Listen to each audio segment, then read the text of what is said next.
अरे क्या करवा रहे हो यार तोशिफ भाई, सारा काम अधूरा पड़ा, बारात आने में 1-1.5 घंटा बाकी है। भाई साहब, बेनोई साहब तो नाराज होकर भाग गए। अरे इस बहन के दूल्हे से बड़ा परेशान हूँ भाई। हाफिज जी चलिए मनाने। अरे बहनोई साहब, आप किस बात पर नाराज होकर आ गए? हाफिज जी, एक तो इन्होंने मेरी पसंद का पकाइया ना करा, और तुम्हें पता वो पकाइया मुझसे क्या कह रही है? भाई साहब लो जरा चक्के देखियो। सही है भाई साहब, नमक तो एकदम परफेक्ट है। अबे पट्टे दिमाग के, मैं तुझसे मिर्चों को पूछ रही हूँ, नमक तो मैंने अभी तक डाला भी ना है। हाफिज जी, जब हमारी कोई इज्जत ही ना है तो क्या करता मैं वहां रुक के? अबे ओ पकैया, अगर ये तुझसे नमक को मिर्ची बोले और मिर्ची को नमक बोले तो तुझे मानना पड़ेगा। तुझे पता है कौन है ये? इस घर के दामाद हैं, कुछ रुतबा होता है इनका। अबे भैया जग वाले, अरे कब लेकर पहुंचेगा रे सामान? तू बारात आने में 1-1.5 घंटा बचा, जल्दी जा यार। हाफिज जी, बेनोई साहब तो फिर नाराज होकर भाग गए। अरे भाई तेरी बहन का दूल्हा बड़ा नौटंकी बाजे, अब किस बात पर नाराज होकर भाग गया ये? चला मनाने। अरे बहनोई साहब, अब किस बात पर नाराज होकर आ गए तुम? हाफिज जी क्या करता है वहां रुक के, जब हमारी कोई इज्जत ही ना? तुम्हें पता वो कबाब वाला मुझसे क्या कह रही है? लाओ भाई साहब, 5 कबाब रख दो इसमें मेरा। अरे कबाब लेने तो सामने को अड़गुरिया है ना, सीख घुसेड़ दूंगा पेट में। बताओ, कबाब वालों तक से हमारी बेइज्जती करा रहे हैं ये, तो क्या करूंगा मैं वहां रुक के? अबे वो कबाब वाले, अबे अगर पूरी महफिल भी भूखी रह जाए तो पहले इस आदमी को कबाब दे। तुझे पता नहीं है कौन है ये आदमी? इस घर का दामाद है, कुछ रुतबा होता है दामादों का। आओ दामाद जी चलो। जाओ भाई तुम बच्चों के साथ खेलो। अबे बड़े कमजोर मजदूर कर लिया हमने। अबे जल्दी जल्दी कर ले भैया, बारात आने में आधा घंटा बचा। भाई साहब, बेनोई साहब फिर नाराज होकर भाग गए। आप तेरी बहन का। हाफिज जी, ये बेनोई फिर नाराज होकर भाग गया, चलिए मनाने। अरे भाई तेरे बहनोई से बड़ा परेशान हूँ, लई आज इस बहनोई को मना के लाऊं। चलिए जरा उस्ताद। अबे ओ बहनोई, अबे तू ये जरा सी बातों पर नाराज हो रही है? ये कोई बात नाराज होने की है? अबे असली वजह बता देगा, तू नाराज हो क्यों रही है?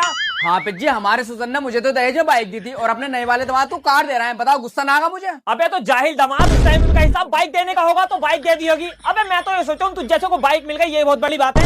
अबे मैं तो ये सोचा हूँ तुझ जैसे को बाइक दे दी, ये बहुत बड़ी बात है। तेरी औकात तो साइकिल लेने की भी ना है। तू अपना कारोबार देख और अपने नए वाले साड़ू का कारोबार देख, जमीन आसमान का अंतर है। बाइक लेने की औकात नहीं है, कार है, मांग रहा है कार है। अरे यार सदाम, तू खाली खड़ा ले, नोटे लिख ले और मुझसे न होए काम अपने बेनोई से लिखवा ले। अबे जाहिलो, धोखे से भी बिठा मत दियो अपने बहनोई को नोते लिखने। तुम्हें पता नहीं है उसके दिमाग में इस टाइम क्या क्या चल लिया। शादी को देख के नियत खराब हो पड़ी है उसकी। आधे नोते जेब में रख के ले जाएगा।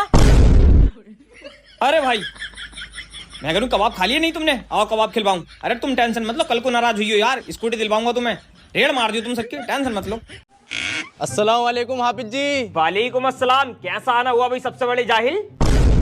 हाफिज जी जाहिल मत कहियो मुझे, अब मैं सुधर गया। घर पे मिलाद करा रही हूँ, आपकी कोफ्तों की दावत है, तकरीर भी आपको ही करनी है। भाई मुझे यकीन नहीं है कि तू सुधर गया होगा। चलो अच्छी बात है, अगर सुधर गया तो तैयार करो कोफ्ते, आते हम शाम को।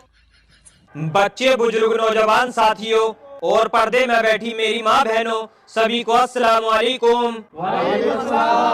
आज का जो मौजू है, अरे सकलैन भाई ये बात तो मैं पूछनी भूल ही गया, ये प्रोग्राम किस लिए करा रहे हो आप? हाफिज जी कई साल से एक काम अटका हुआ था, बस वो निकला है, इसी खुशी में मिलाद करवा रही हूँ। माशाअल्लाह सुभान अल्लाह। जिस कौम के नौजवान की ये सोच हो कि उसका काम निकलने के बाद वो महफिल मिलाद कराए, उस कौम को आगे बढ़ने से कौन रोक सकता है? जोर से बोलो सुभान अल्लाह। सकलैन भाई चाहते तो इस खुशी के मौके पर डीजे भी बजा सकते थे, डांस पार्टी का इंतजाम भी कर सकते थे, लोंडिया भी नचा सकते थे, लेकिन नहीं, सकलैन भाई ने इसी महफिल में मिलाद का इंतजाम कराया। मैं सलाम करता हूँ ऐसी सोच को, जोर से बोलो सुभान अल्लाह।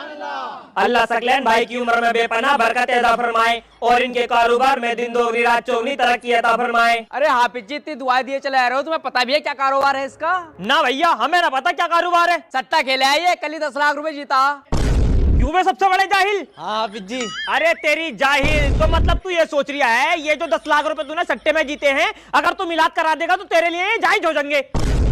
अबे जाहिल, अगर तू इन हराम के पैसों से 10 हज कर लेगा या 50 उम्रे कर लेगा या रात दिन महफिल मिलाद करा देगा, तब भी ये पैसा तेरे लिए रहेगा हराम ही। अबे पता नहीं लोगों ने कैसी सोच बना ली है, पहले तो हराम का पैसा इकट्ठा कर लेंगे, फिर उस हराम के पैसों से एक दो ने काम करा देंगे और सोचेंगे ये पैसा तो हमारे लिए जायज हो गया। मैं ना पढ़ता हूँ ऐसी जगह मिला जायज हूँ घर को। हाफिज जी छोड़ो, जो हुआ सो हुआ, लो अपने फेवरेट कोफ्ते खाओ। अबे जा ले जा इन हराम के कोफ्ते को, अगर पूरी जिंदगी भी मुझे कोफ्ते न मिलेंगे तो भी सब्र कर लूंगा, मगर इन हराम के कोफ्तों को हाथ न लगाऊंगा। अबे जाहिल, अबे तुझे तो पता है इसका पैसा हराम का है, फिर क्यों खाना खा लिया है? मतलब लोगों को दावत चाहिए, फिर चाहे हराम की क्यों ना हो।